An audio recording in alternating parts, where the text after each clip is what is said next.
Hello, everyone. How are you all? I hope you're having a good day. I hope you're managed to get some exercise. Been for a wee run there. I'm knackered. And I hope you're managing on with your work. I hope you're asking for help if you're stuck. Doesn't have to be parents, carers, aunties, uncles, big brothers, sisters in the house. Make sure you're asking your teacher for help in the Google Classroom. Make sure you're asking their support assistants in the S1 and S2 Google Classroom. So make sure you're asking, and we'll do our level best to help if you're really stuck. In fact, if you're just a wee bit stuck, you're hopefully watching this in the S1 or S2 Support for Learning classroom. Ask us. We're here to help. Can't wait to help you. So please ask us. One of the things that I'm going to do is read a story a day. One, because it's good for me, gives me something to do, a bit of routine, so I like that, and I've not done it for the first couple of weeks, first week and a half, and I've thought to myself, I'm going to start doing that again. And two, it's good for you because it takes you to a different world, doesn't it? That's the benefit of a great story and a great book. So, what's the book? Well, I'm going to start with one that I'm picking, but then we'll do what we did last time, and we'll have a wee vote and decide. So I'm going back to a Neil Gaiman book. Neil Gaiman was the author of Fortunately the Milk, which was the first book we read in the first lockdown when it was sunny. It's very dark outside now, and it's been very foggy today, so it's definitely a different experience. But we're going to make the best of it. So we're going to do a wee bit of reading. So, Neil Gaiman book. Thanks, Mr. Gaiman, for writing this great book. And it's called, now this is going to go back to front for you, but it does say Odd and the Frost Giants here. And it's about a Viking boy and his story, basically. I'm assuming there's some Frost Giants in it, based on the title. What do we do when we start a new book? Well, we read the blurb, don't we? So let's see what the blurb says. Odd meant the tip of a blade, and it was a lucky name. In the depths of an endless winter, Odd doesn't feel very lucky. He has only an axe to remember his Viking father by, and a shattered leg to show for his own adventures. So one dark morning, Odd puts on his warmest clothes, steals a side of salmon, yum, and with his axe and his crutch, heads out into the snow. So let's see how it starts. Now this is illustrated by a guy called Chris Riddle. Might be Riddell. We're going to go Riddle. Well, we're west of Scotland, aren't we?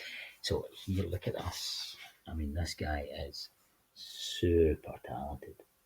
Incredible. He writes, he does some cartoons for the newspaper, The Guardian, as well. Incredible guy. Anyway, here we go. That's a very creepy drawing.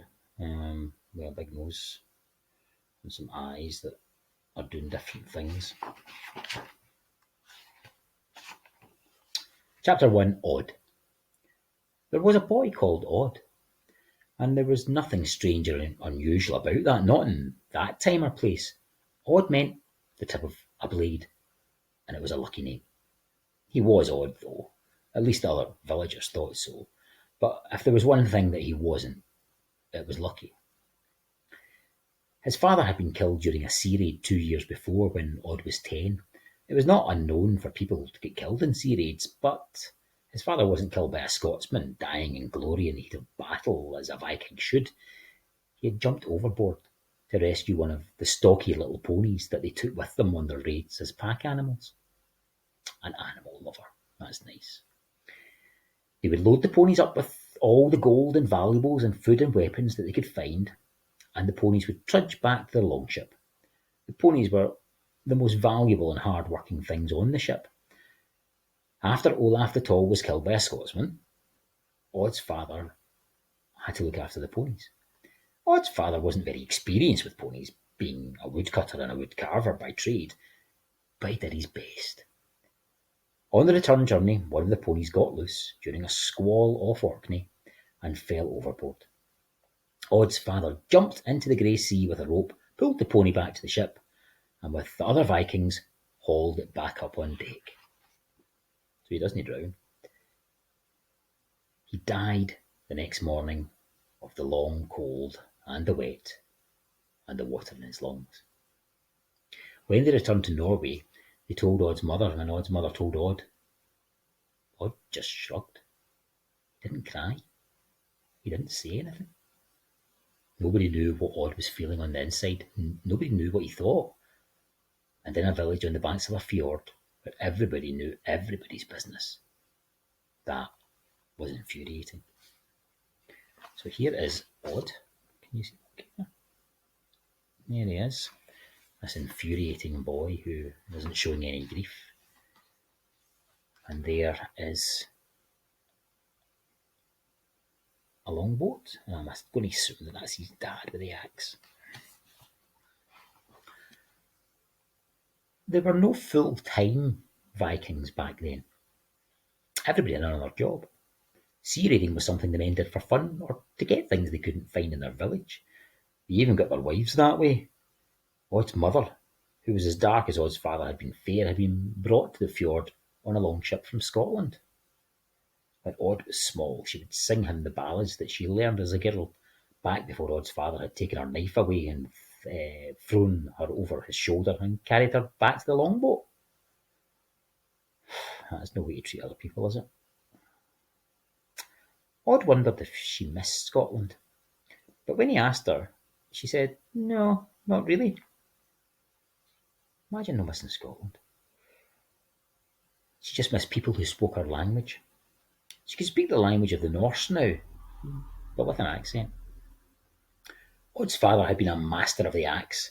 He had a one-roomed cabin that he had built from logs deep in the little forest behind the fjord, and he would go out to the woods and return a week or so later with his handcart piled high with logs, all ready to weather and to split, for they made everything they could out of wood in those parts.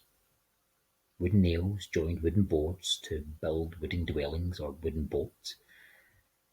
Wooden nails, eh?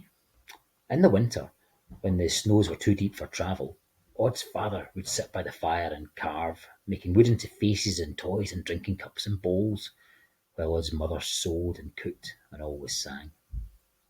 She had a beautiful voice. And there we are, another beautiful drawing. That's a winter's night.